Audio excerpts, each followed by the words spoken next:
अस्सलाम वालेकुम। तो कैसे हैं दोस्तों। तो जो नए दोस्त हैं उनसे मैं रिक्वेस्ट करूंगा कि वो हमारे चैनल को सब्सक्राइब कर लें ताकि हम अपनी वीडियो जल्दी जल्दी अपलोड करें। तो दोस्तों सबसे पहले मैं बता देता हूँ कि इससे पहले हमने सबसे शुरू में यानी बात की थी इस टॉपिक के डेटा दो तरीके से कलेक्ट होता है। एक ये कोई पूरी पॉपुलेशन का डेटा ले लिया जाए जैसे सेंसस कहते हैं। एक ये होता है कि हर यानी पॉपुलेशन में से छोटे छोटे सैंपल ले लिए जाएँ और उनका डाटा ले लिया जाए, ठीक है, उन पर किया जाए। तो हमने उसके बाद बात की थी कि पॉपुलेशन यानी सेंसस में पॉपुलेशन की बात की थी कि कौन कौन सी होती हैं और उनमें से डेटा किस तरह कलेक्ट होता है, ठीक है। और उसके बाद हमने बात की थी सैम्पलिंग की कि सैम्पलिंग में से सैंपल क्या होते हैं, सैम्पलिंग में फ्रेम कैसे बनता है और सैम्पलिंग फ्रेम क्या होता है, ठीक है। तो उसमें क्या क्या खूबियाँ होनी चाहिए। उसके बाद हमने सैम्पलिंग के एडवांटेजेस की बात की थी। तो आज हम सैम्पलिंग के डिसएडवांटेजेस पर बात करेंगे। उसके बाद हम देखेंगे कि सैम्पलिंग में की किस तरह जाती है, कि सैंपल किस तरह सेलेक्ट किया जाता है। तो दोस्तों सैम्पलिंग जब भी की जाती है तो दो तरह के एरर होते हैं, एक होता है सैम्पलिंग एरर और एक होता है non sampling error. Sampling error क्यों कहते हैं, तो भाई ये जो सैम्पलिंग के दरमियान एरर आ जाता है, मतलब पॉपुलेशन पर कोई और वैल्यू आ रही होती है और सैम्पलिंग में कुछ और वैल्यू निकलती है, तो इसको डिफरेंस को हम सैम्पलिंग एरर कहते हैं, ठीक है। तो ये कोई इतनी यानी कोई इतना बड़ा तो नहीं होता, लेकिन बहरहाल जी सैम्पलिंग करेंगे तो इस तरह है। इसको ख़त्म करने का एक ही तरीका है कि आप पूरी पॉपुलेशन का सर्वे कर लें फिर, जो कि एक बड़ा लंबा और काफ़ी एक्सपेंसिव काम है। नहीं तो फिर सैम्पलिंग एरर को बस बर्दाश्त कर लें, इतना बड़ा तो नहीं होगा, कोई नेग्लिजिबल होगा। तो दूसरा है नॉन सैम्पलिंग एरर, ठीक है। तो अब आप कहेंगे यार सैंपल के साथ नॉन सैम्पलिंग का क्या ताल्लुक है। तो यार ये इसका ताल्लुक सैंपल्स के सैम्पलिंग के साथ नहीं है, बल्कि ये जो डेटा कलेक्शन होती है ना उसमें है। मतलब इसके सोर्सेज काफ़ी सारे हैं, जैसे कि सैम्पलिंग फ्रेम में डिफेक्ट हो सकता है, ठीक है। तो आप जो सैंपल बना रहे हैं, सैम्पलिंग फ्रेम आपने सेलेक्ट किया, उसमें कोई इशू हो सकते हैं, आपने सही तरीके से ना किया हो तो ये एरर आ जाते हैं।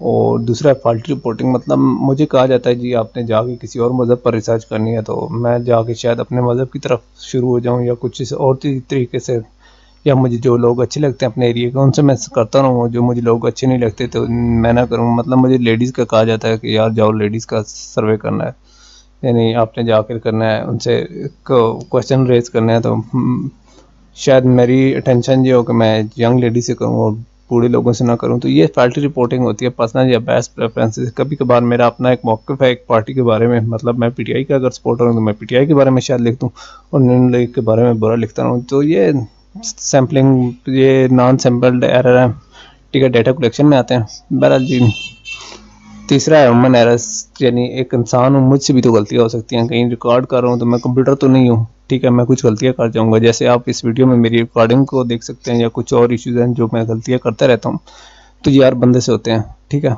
दूसरा यह कि हम किसी बंदे से जाके कोई कहते हैं, मतलब कुछ ईमेल करते हैं या कोई सर्वे भेजते हैं, वो आगे से रिस्पॉन्स ही नहीं देता, ठीक है।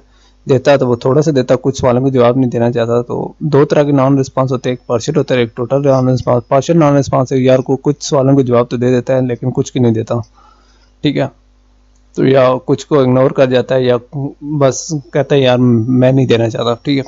और टोटल नॉन रिस्पॉन्स से मुराद यह कि या तो बंदा वो उसको ईमेल को फ़ौरन डिलीट कर देता है, अगर हम फिजिकली ले रहे हैं तो वो कहता है भाई सॉरी नो टाइम, ठीक है। तो इसके बाद आज बात आ जाती है कि सैम्पलिंग एरर से तो किस तरह बचा जाए। तो सैम्पलिंग एरर से मैंने आप लोगों को बताया कि यार सेंसस ही कर लो, काफ़ी एक्सपेंसिव है, अगर आप कर सकते हैं तो कर लें।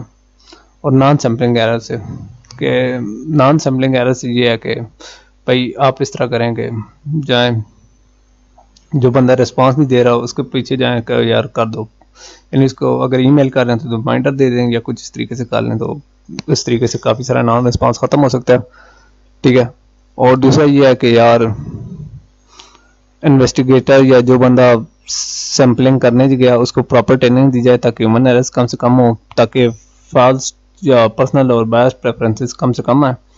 और दूसरा ये है कि जो आपने इंफॉर्मेशन ली है, ठीक है, तो उसको सही तरीके से प्रोसेस किया जाए, ठीक है। तो हम काफ़ी सारा